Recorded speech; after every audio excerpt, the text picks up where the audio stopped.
no es, que tiene que ver con ese es, ¿cómo se vamos a aplicarlo dentro de ese rango de nosotros los que hacemos emprendimiento? Bien, vamos a ver qué entendemos cuáles son esos manuales de procedimientos, para qué sirven, cuál es el propósito. Yo creo que dentro de las actividades que coloqué, pues le va a ayudar mucho porque así pueden responder a esa pregunta. Dice que esos son documentos que registran y transmiten sin necesidad de distorsionar la información básica referente al funcionamiento de la unidad administrativa. Esa unidad administrativa hace referencia, ya, hace referencia a el orden jerárquico que han colocado en el organigrama y que de una u otra manera nos sirven para unificar, uniformar y controlar el cumplimiento de las rutinas de trabajo, que quiere decir las funciones de cada uno de los cargos establecidos en esa empresa, sin que estos lleguen a alterarse. También si hay una, ¿cómo es? Alguna falla o unos errores, eso ayudará a simplificar esa responsabilidad, es decir, no dejar que esa responsabilidad sea grande, simplemente tratamos de que se simplifique para evitar errores mayores. También puede facilitar las labores de auditoría, la evaluación y control interno y su vigilancia. A ver, Emanuel, ¿tú me puedes decir qué es una auditoría? A ver, ¿quién me puede decir qué es una, Manuel, dime qué es una auditoría? Auditoría viene siendo donde están todas las personas de la... ¡Ay! Me enredé. Literalmente son las personas que están escuchando lo que tienen que decir o lo que tienen que hacer. Eso es lo que pienso. Eso es lo que tú piensas. ¿Qué me dice José? ¿Qué es una auditoría? A ver. Profe, yo pienso, Espera un momentico. José, después Profe, una William. auditoría Ajá. es como una reunión. Tú, William, ¿qué dices?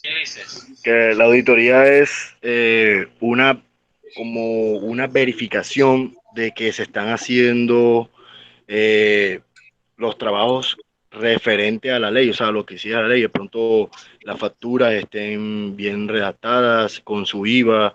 ¿Qué más podría hacer? O sea, los papeles todos estén como en regla, como exigen de pronto las leyes, Bueno, pienso yo. una auditoría, exacto. Una auditoría, existen dos tipos de auditoría. La auditoría interna y la auditoría externa. Normalmente las auditorías internas se hacen para verificar si cada una de las áreas, vamos a hablar del sistema, de cada una de las áreas que tiene, o procesos más bien, porque se auditan son procesos, están cumpliendo con lo establecido en ese caso en el PEI, en el proyecto institucional. Entonces, normalmente, generalmente los procesos, los jefes de procesos auditan a otros jefes de procesos dentro de la misma institución. Ahora, esa es la auditoría interna. La auditoría externa es para generar la calidad del servicio que se está prestando en el sistema. En ese caso, viene Bureau Veritas, comienza a hacer auditoría a cada uno de los procesos, admisiones, infraestructura, soporte técnico, servicio educativo, gerencia, etcétera, y comienza a mirar si realmente se están cumpliendo con eso que está establecido. Normalmente, cuando hay como es auditoría, se habla sobre, ¿cómo es se me está acabando el nombre, sobre falla, pero no tiene su nombre, entonces, ¿qué sucede? Que entonces le dan un determinado tiempo a esa organización para corregir esa falla, para que cuando vuelvan a hacer nuevamente esa auditoría, lo primero que van a verificar es en la parte donde se le encontró esa perdón, la palabra se llama inconformidad, una inconformidad mayor o una inconformidad menor. Bien, entonces también sirve para la conciencia en los empleados y en los jefes acerca de que el trabajo se está o no se está realizando adecuadamente. Reducción de los costos al aumentar la eficiencia general, además de otras ventajas adicionales. Normalmente el manuales de procedimientos tienen que ver con la política de calidad. Ese mejoramiento continuo que usted tiene que tener en su empresa para determinar si se está cumpliendo con los objetivos. Recuerde que ustedes en eso está basado es en los objetivos, eso que usted dice quiere tener en base a su empresa, si se están cumpliendo. Además, en estos ¿cómo que se llama? En estos manuales de procedimiento se consigna de forma metódica todas aquellas operaciones que deben seguirse para la ejecución de las funciones de toda organización de una o varias unidades administrativas. Sin embargo, existen otros como elementos fundamentales para la comunicación, coordinación y dirección y evaluación administrativa que facilitan la interacción de las distintas unidades administrativas o institucionales. De todas maneras, esos manuales de procedimiento contienen la descripción de las actividades que deben seguirse en la realización de las funciones de cada unidad, de una o más de ellas. Inclusive, también incluye los puestos o unidades administrativas que intervienen precisando su responsabilidad y participación. Dentro de esos objetivos que deben tener los manuales de, de procedimiento, están, primero, compilar. Compilar significa reunir, ordenar de manera secuencial y detallada las operaciones que tiene a cargo de la institución, los puestos, unidades administrativas que intervienen, precisando en dichas operaciones y los formatos que se utilizan para realización de las actividades institucionales agregados en procedimiento. Ahora, otra forma, se debe uniformar y controlar el cumplimiento de las rutinas de trabajo y evitar su alteración arbitraria. Es decir, ayuda a que cada uno de los empleados cumpla con su rutina de trabajo. Es decir, que no evitarse de que sean alteradas de una manera u otra. También ayuda a simplificar la responsabilidad o fallas o errores. También facilita la eficiencia de los empleados, indicándoles qué deben hacer y qué no, y cómo deben hacerlo. Bien. Dentro de esa manual de procedimiento tenemos que tener claro, dar una definición clara, conocer sus características y cómo se clasifican esos procedimientos. Bien. ¿Cómo podemos definir qué es un procedimiento? ¿Alguien me puede decir para ustedes qué es un procedimiento? Con sus palabras, por favor. A ver, ¿quién me puede decir qué es un procedimiento? A ver, señor, que hoy no le he escuchado, Luis Albor. A ver, para usted, ¿qué es un procedimiento? Yo considero que un procedimiento es básicamente un proceso de acciones que se debe realizar. Es decir, por ejemplo, un procedimiento para realizar una factura se tiene que tomar en cuenta lo que se va a vender o lo que se va a comprar. Se tiene que erradicar, se tiene que validar y se tiene que entregar una copia a la otra parte y no se debe quedar con una copia. Para que ambos tengan un control y si algún problema ambos tengan alguna justificación para reclamar a la otra parte. Bueno, yo te hago una pregunta. Entonces, ¿el procedimiento es un método o es una técnica?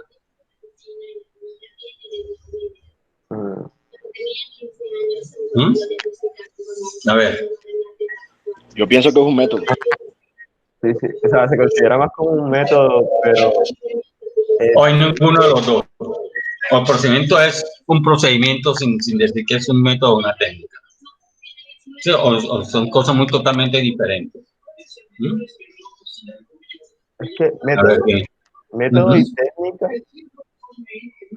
se califica igual, porque un método es una forma de hacer algo, la técnica es básicamente lo mismo, es una forma de hacer algo, así que bueno, Ahí se lo voy a dejar de tareita para el próximo, que estamos hoy, el próximo En el jueves, juego, para jugar, sí. para ver qué me dicen si método y técnica son iguales o diferentes y qué tiene que ver con el procedimiento. Entonces, mientras tanto, yo lo voy a definir qué es un procedimiento. Entonces, un procedimiento puede considerarse como la sucesión cronológica y secuencial de operaciones que se relacionan entre sí, es decir, constituyendo una unidad en la realización de una actividad o tarea específica dentro de algo que está determinado, dentro de una aplicación. Entonces, el procedimiento es lo que te da a ti una secuencia de una manera ordenada para que usted pueda realizar una actividad.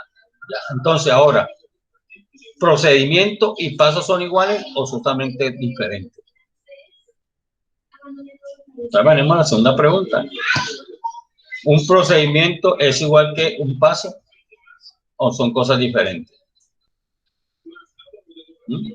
¿O son parte de ese paso, de ese procedimiento, cada paso?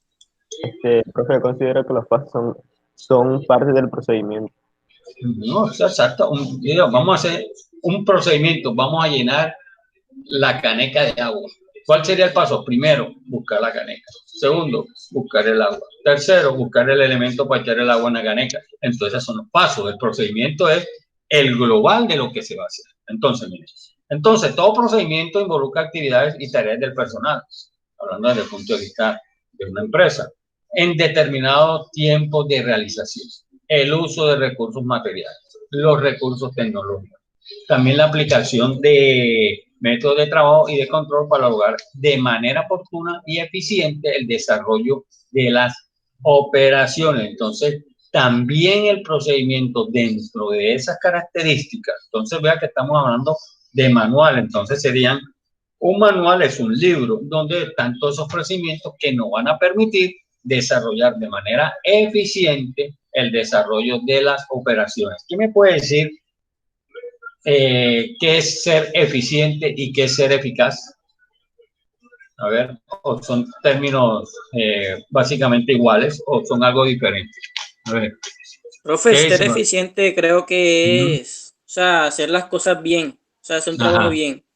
Y ser eficaz es la rapidez con que se realiza ese trabajo. Entonces, en otras palabras, eficiente significa cumplir con lo que se da o se ordena. Y eficaz es entregarlo en el tiempo que se le ha pedido. Es decir, si yo te digo, tú me tienes que traer este informe el próximo martes, es decir, en 8 días, a las 8 de la mañana, usted llega y lo hace, pero me lo entrega a las 9. ¿Sigue siendo eficiente y sigue siendo eficaz o solamente sigue siendo eficiente sin ser eficaz? A ver. Profe, yo leí a las 8, pero o sea, es eficiente porque hizo el trabajo, pero eficaz no porque lo entregó una hora después de la fecha de la hora establecida. Entonces fue eficiente, pero no eficaz. Entonces sigamos eso para que hay que ir analizando los términos para que después no tengamos como dudas. Bien, ahora dice que también estamos hablando de procedimiento. Vea que procedimiento ya llevamos 2 definiciones. Vamos a otra definición.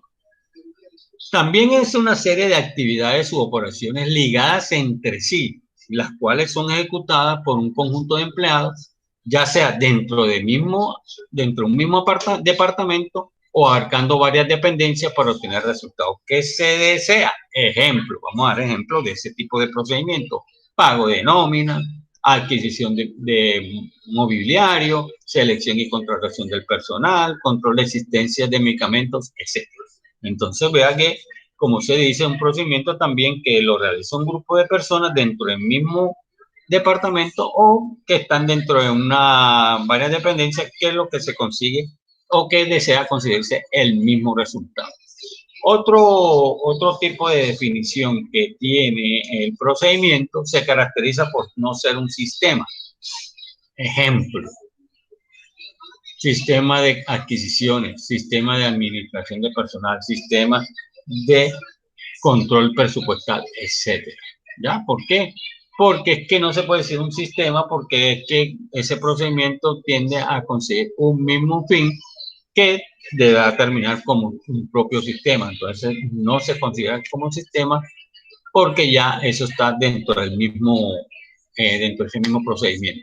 Bien, un procedimiento también se caracteriza por no ser un método individual de trabajo. Entonces vea que ya dice, entonces vea cuál fue la pregunta, que si el procedimiento era que, igual que era un qué, un método o hacía parte de un método. Entonces ya saben que no es, no, por no ser un método individual de trabajo, entonces, ¿qué es el procedimiento? ¿Un método o una técnica? ¿O no es, o son cosas Profe, yo creo diferentes? que el procedimiento en sí es como el orden de lo que se vaya a llevar a cabo. O sea que por eso dice que no es un método individual. El método se refiere específicamente a cómo un empleado ejecuta una determinada actividad en su trabajo. Entonces, el procedimiento, usted me tiene que hacer esto. Me tiene que llenar este informe. Ahora, el método es cómo va a llenar ese informe. ¿Ya?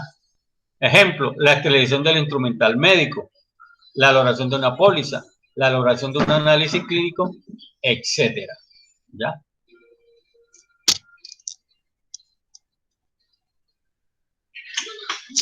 Entonces, un procedimiento también se caracteriza por no ser un programa. Un programa es un plan general para ejecutar un conjunto de actividades dentro de los tiempos.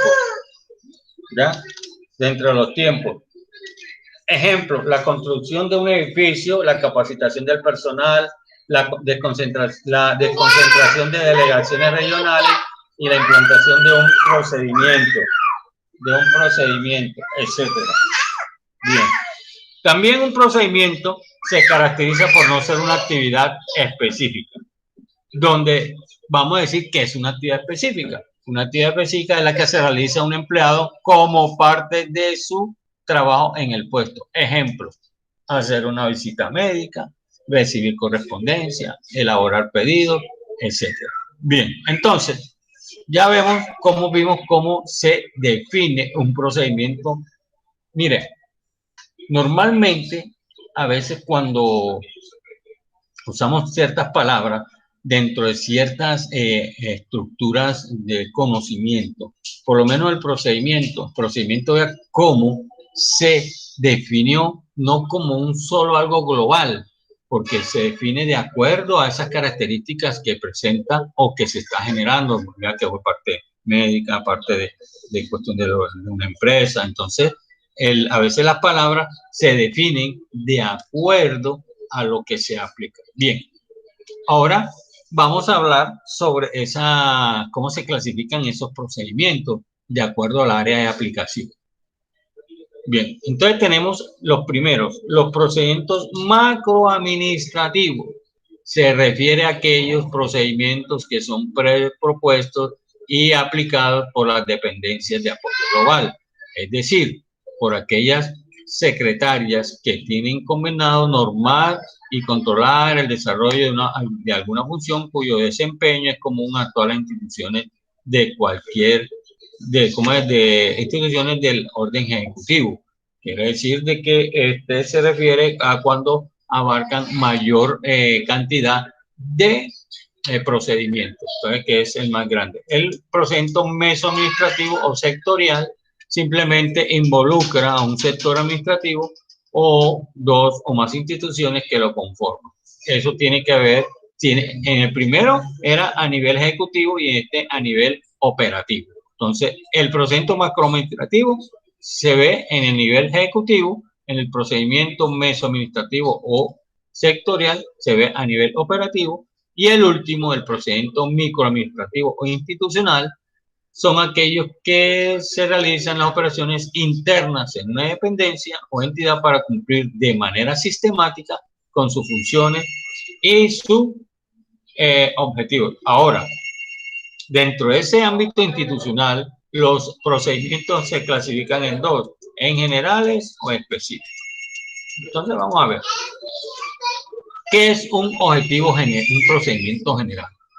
Son aquellos que involucran operaciones que efectúan todos o más de una dirección general o su equivalente dentro de la institución. Los específicos se circunscriben al ámbito de una dirección general o de alguna o varias de las unidades que lo conforman. Bien. Ahora, el contenido de los manuales instructivos de procedimiento. Normalmente los manuales tienen dentro de su interior esos instructivos que ayudan a realizar el funcionamiento de las unidades administrativas, es decir, que ayudan a los elementos humanos que elaboren de manera secuencial el orden y así conseguir los objetivos y el desarrollo de cada una de las funciones que se le han sido establecidas o dadas. Ahora, normalmente estos manuales que existen dentro de una organización, ya recuerden que los manuales de procedimiento son para el mejoramiento en la política de calidad, significa que sirven para simplificar la responsabilidad por fallos o errores. Bien.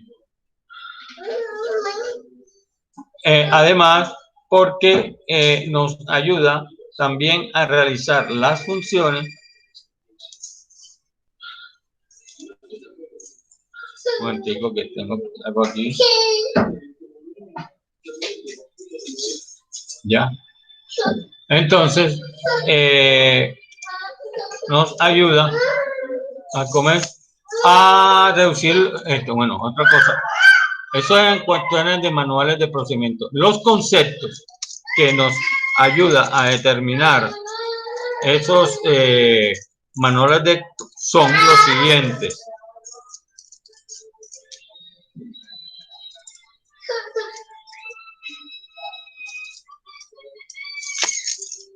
Son los siguientes. Bien. Que son los instructivos que nos permiten de manera fundamental y de manera gráfica la descripción narrativa del conjunto de instrucciones específicas que nos permiten realizar el tipo de trabajo asignado. Normalmente, ¿cómo está conformado el manual de procedimiento? Primero, por la portada de identificación. Segundo, tiene que tener un índice del manual. Tercero, una introducción. Cuarto, una base legal. Quinto, un objetivo del manual. Sexto, los procedimientos establecidos. Séptimo, el procedimiento, el folio de identificación.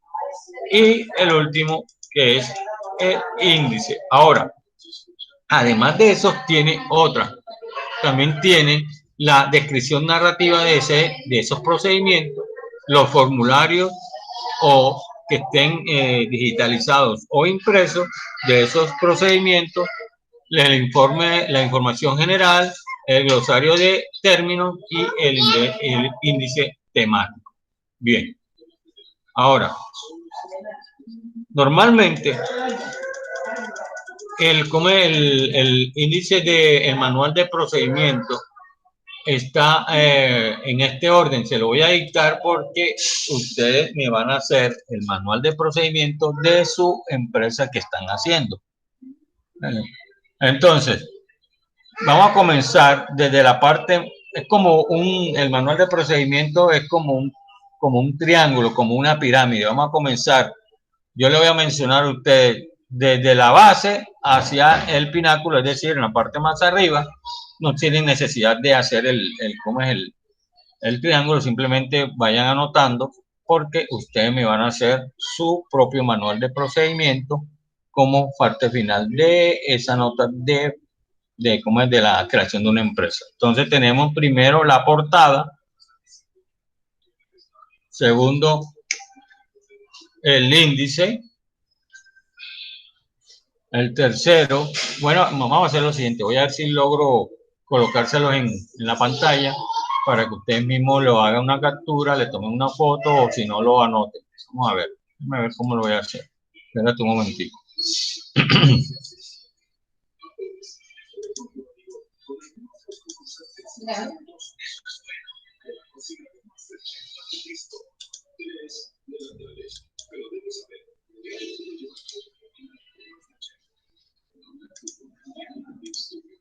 ¿Sí lo están viendo o no? ¿Jóvenes? Sí, profe. No. Yo no. ¿Lo están viendo? Yo no. No. ¿Qué ves, José? Estoy viendo Profe, la pantalla con una memoria. O sea, en la Una carpeta. memo. Ah, pero te estoy diciendo que si veo una que dice manual de procedimiento. No. No, señor. Vamos entonces vamos a hacerlo. Espérate un momentito. Ya. Vamos a ver si...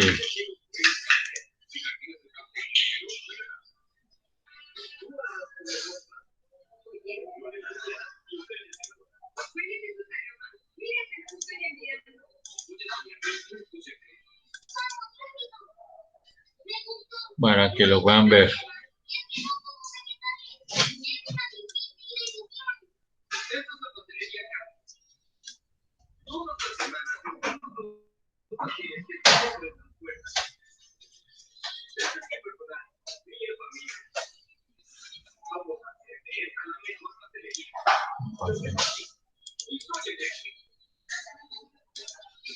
A ver.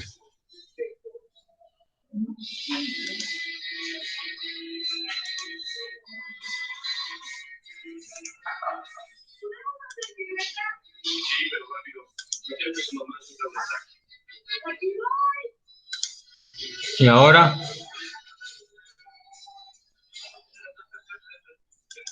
¿Y ahora, chicos? Ahora sí, profe. Sí, Bueno, ahora sí.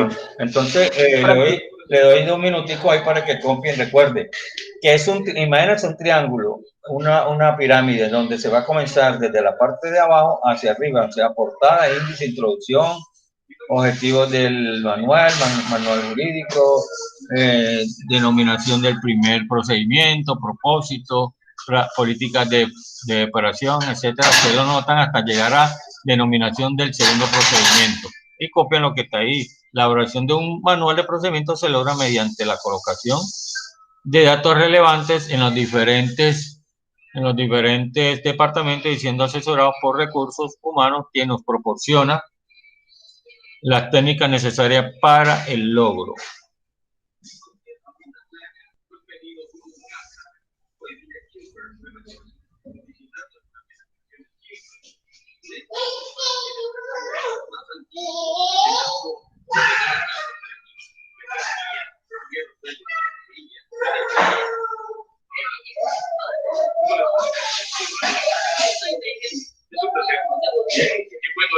Queremos un pastel para nuestro aniversario con lo que robot. Número 114. Sí, nuestro bisabuelo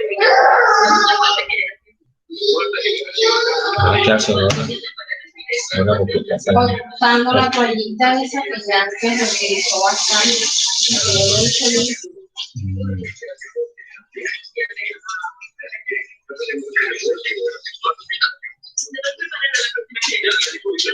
Listo. Bueno, vamos a seguir entonces con esa parte.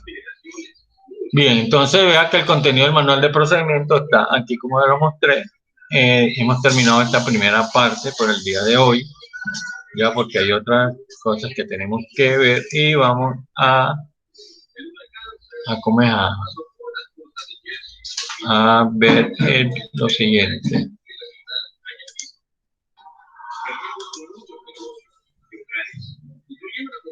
Bien.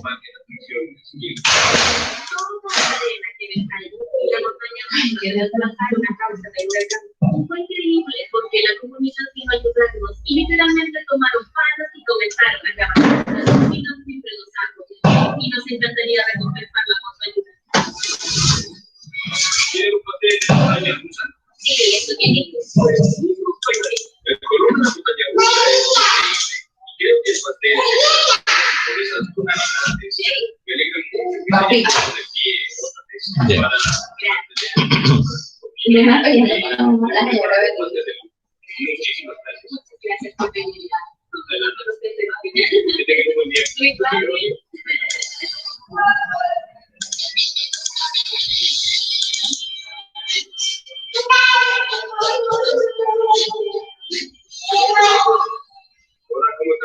Bien, vamos a analizar, ya no todos vimos el tema de mercadeo y ventas.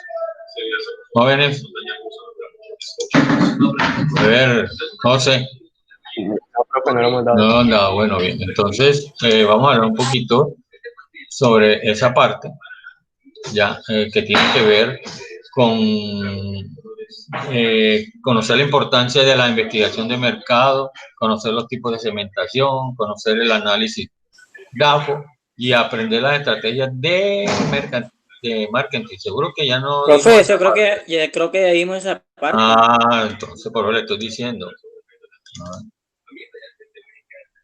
Por eso le decía. Bueno, vamos a, y la parte sobre que tenga que ver con la parte mercantil, es decir, en los deberes de los comerciantes, aprender qué es un registro mercantil, aprender cómo se constituye. Eso no, ¿verdad? ¿Cierto? No, eso no, profe. Bien, entonces, vamos a hablar esa segunda parte sobre los deberes de los comerciantes. Los deberes de los comerciantes está instaurado en el artículo 19 del Código de Comercio. Primero, cuando usted vaya, lo primero que tiene que hacerse es matricularse en el registro mercantil. ¿Dónde se hace eso normalmente? En la Cámara de Comercio. Normalmente, por eso les decía, cuando ustedes fueran a colocar el nombre de su empresa, tenía que ir directamente a esa parte donde está los registros de nombres en la Cámara de Comercio y colocar el suyo. Si no aparecía, dice no aparece registrado, usted puede proceder a colocarlo. Si aparece, entonces tiene que eliminarlo o colocar otro, porque entonces se presentaría malos para problemas legales. Bien, después de que se hace ese matricularse en el registro mercantil, tiene que inscribirse en el registro mercantil todos los actos, libros y documentos respecto a los cuales la ley exige esa formalidad. Llevar la contabilidad regular de sus negocios conforme a las prescripciones legales, conservar con arreglo a la ley la correspondencia y demás documentos relacionados con sus negocios o actividades y abstenerse de ejecutar actos de competencia desleal. Bien, entonces vamos a comenzar desde el registro mercantil. Dice, vamos a definir qué es un registro mercantil. Permite a todos los empresarios ejercer cualquier actividad comercial y acreditar públicamente su calidad de comercio. Recuerde, normalmente aquí en Colombia montar una microempresa es lo más fácil que hay, siguiendo unos parámetros. Además, el registro mercantil permite al empresario tener todo tipo de información clave que amplíen el portafolio de posibilidades de posibles clientes y proveedores. Además, esa matrícula mercantil debe hacerse pública, ya que con eso va a demostrar la calidad del comerciante en la medida que se haga visible el empresario frente a potenciales clientes que consulten su registro. Además, debe contener información sobre los datos generales de los comerciantes y de la sociedad. Normalmente, cuando usted se registra, te aparece Cámara de Comercio, pongamos en este caso sería 2020, ese folletico tiene que estar visible en el lugar. Primordialmente te está demostrando de una u otra manera que de pronto esa empresa es totalmente legal, ¿ya? Porque significa que está registrado.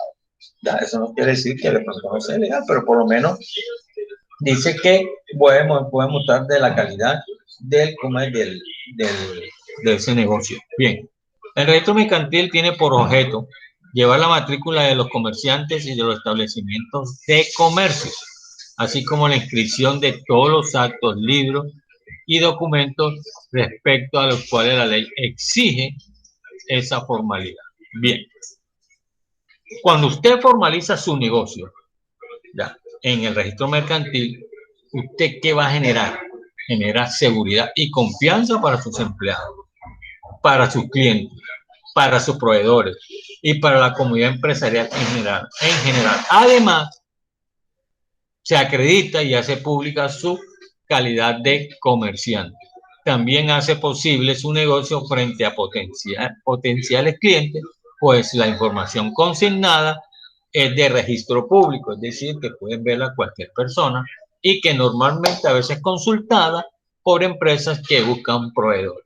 también brinda estructura legal que soporta jurídicamente sus negocios y además facilita la participación en licitación y obtención de crédito ante entidades financieras. Eso es totalmente cierto, porque si usted tiene un negocio, usted lo tiene registrado en la Cámara de Comercio con su registro mercantil pertinente, es más fácil que usted le faciliten desde una entidad bancaria el dinero necesario para reestructurar su empresa o para hacerle nuevamente inversión. Bien, a ver, señores, ¿cuánto normalmente la renovación de la matrícula mercantil debe hacerse anualmente, sobre todo dentro de los 3 primeros meses de cada año? Ya que el inscrito informará a la correspondencia Cámara de Comercio la pérdida de su calidad de comerciante, lo mismo que cualquier cambio de domicilio y demás mutaciones referentes a su actividad comercial, a fin de que se note de ello en el registro correspondiente. ¿Cómo se constituye un registro mercantil o una empresa? Constituir una empresa en este país, en Colombia, ¿ya?, es sencillo y económico, ¿ya? Porque esos pasos de gigante se ha simplificado en trámite, por lo menos a lo que se refiere a la creación de una empresa, ¿ya? Entonces, como yo le decía, antes era demasiado los requisitos. Hoy en día, con esa simplificación, ya montar una empresa es lo más sencillo que hay. Es más, la constitución de compañía es la formalización de la economía, lo que registra lo que es el registro civil en los niños al Estado de Derecho. Un país donde se torna complejo legalizar un negocio hace imposible la captación de impuestos y el cumplimiento de las normas básicas de los ordenamientos jurídicos. ¿Qué quiere decir eso? Mientras un país forme problemas para la consecución o para dejar legalizar en empresas, ¿qué sucede? La formación de nuevos, empleos, dar generación de dinero al Estado por materia de impuestos. Entonces, ¿qué sucede? El país se estanca. Entonces, por eso es que en este país como Colombia, hacer una empresa es fácil. Sin embargo, les voy a dar unos pasos como que se deben seguir para que usted tenga idea cómo se hace una empresa. Normalmente, otra pregunta, ¿por qué las entidades tienen que estar también registradas en la DIAN? A ver, chicos. A ver, ¿qué dice Wilhelm? ¿Por qué crees tú que una empresa tiene que estar registrada en la DIAN? Para pagar impuestos. Ah, sí, obvio, pero ¿por qué? ¿Por qué más? ¿Qué es lo principal? A ver. Porque usted tiene registro, tiene RUT. Está registrado en la DIAN y eso lo hacen es para llevar más que todo un monitoreo de las empresas, los ingresos y egresos que tiene una empresa y así poder deducir cuánto es el impuesto que se tiene que pagar por cada que tiene que pagar. Muy bien. Normalmente uno está en la DIAN es para que el Estado pueda verificar de dónde están saliendo esos ingresos, ¿ya? En el caso mío, yo tengo 2 actividades económicas, como docente y como odontólogo. Sin embargo, las leyes establecen que en ninguno de los dos yo estoy obligado a pagar impuestos. ¿Por qué? Por mí esa condición de esas 2 actividades. ¿Por qué? Porque el monto, por muy superior que sea a los 15 o 20 millones, no recibe tanto la obligación de hacer impuestos. Bueno, aquellos que tienen clínica odontológica sí, pero normalmente en el caso mío, que soy independiente, pues entonces no estoy obligado porque así aparece registrado en él. Entonces, pero yo igual, ellos saben de dónde están proveniendo mis ingresos. Bien.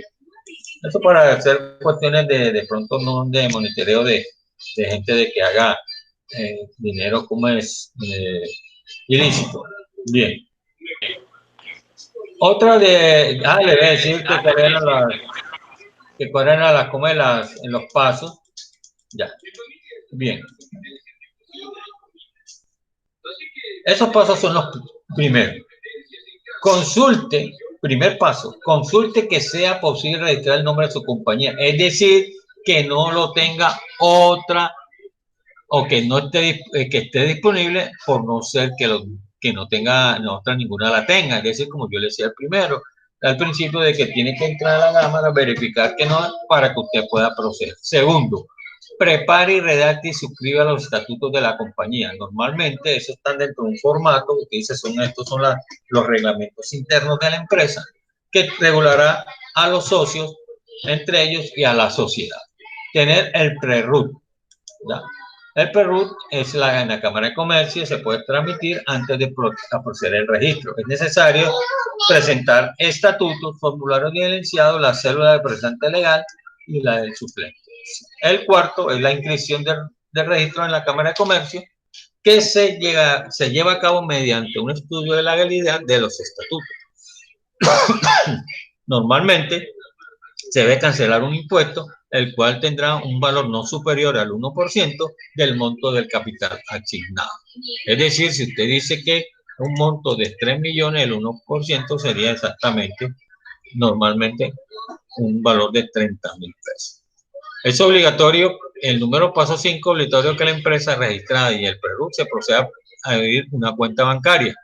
Sin la certificación de la apertura de la cuenta, la DIAN no procederá a registrar el RUT como definitivo.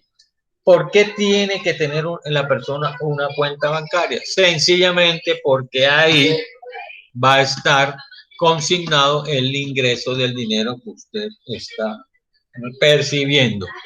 Bien, con el certificado bancario ya sí se puede hacer el RUT definitivo. El número como número 7 dice que llevar el RUT definitivo aportado por la DIAN a la Cámara de Comercio para que en el certificado de existencia y representación legal de la compañía ya no figure como provisional. El siguiente paso en la DIAN se debe solicitar una resolución de facturación, en principio manual. Si facturas es posible contratar, pero no se puede cobrar los servicios. Entonces uno tiene que tener también esa parte. Y el último paso, el penúltimo, perdón, tiene que estar inscrito en los libros de la Cámara de Comercio. Y el último, se debe registrar la empresa en el sistema de seguridad social en salud, con el propósito para poder contratar empleados. Bueno, chicos, eso ha sido por el tema de hoy. ¿Alguna pregunta? A ver.